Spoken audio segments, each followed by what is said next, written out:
On May 19th, the market did not break. It simply became less forgiving. Stocks fell for a third straight day after hitting recent records, while the long end of the Treasury market pushed toward the 5% level. That matters because investors are already leaning heavily into stocks. When the crowd is already on one side of the boat, a higher discount rate hits harder. The closing numbers were straightforward. The S&P 500 fell 0.7% to 7,353.61. The Dow dropped 0.6%, the Nasdaq lost 0.8%, and the Russell 2000 fell 1%. This isn't panic. It is a market giving back part of a record-setting run, while the bond market keeps raising the hurdle for growth. The pressure came from yields. Reuters reported the 10-year Treasury yield near 4.67%, and the 30-year yield was pushing around the 5.2% area intraday. At those levels, investors start asking a simpler question: how much should they pay today for profits that sit years in the future?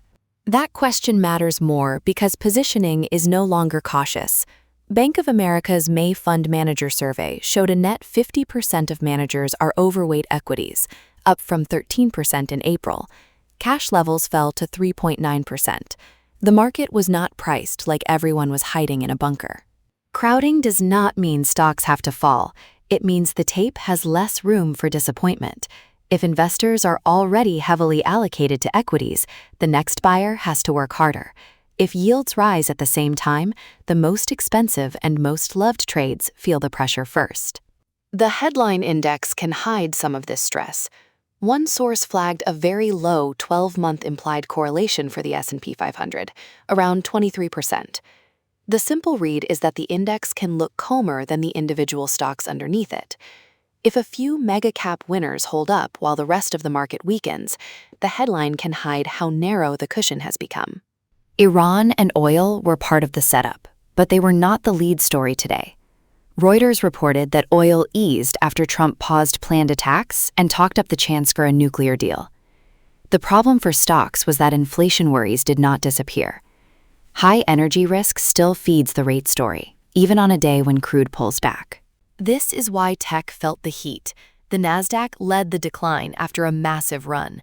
Higher yields tend to hit long-duration growth stocks first, especially when investors are already crowded into the same AI and semiconductor names. The trade did not need bad earnings to wobble.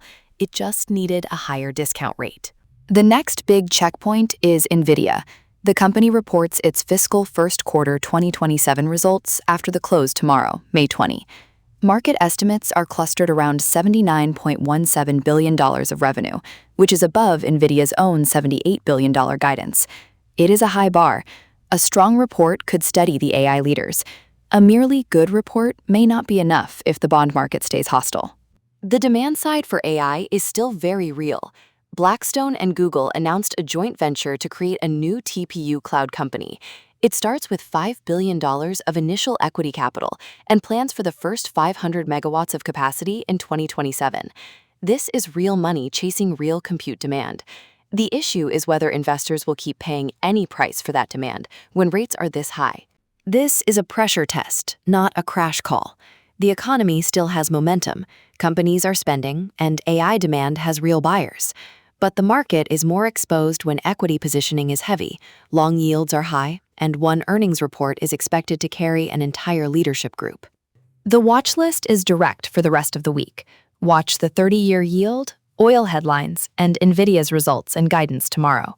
Also watch market breadth and whether crowded equity positioning starts to cool down. If yields stop rising and Nvidia clears the bar, the bulls can breathe. If not, the market has to reprice with less cushion. The takeaway from May 19 is simple. The rally can still be alive, but it has less room for error. With a 5% long bond, crowding matters.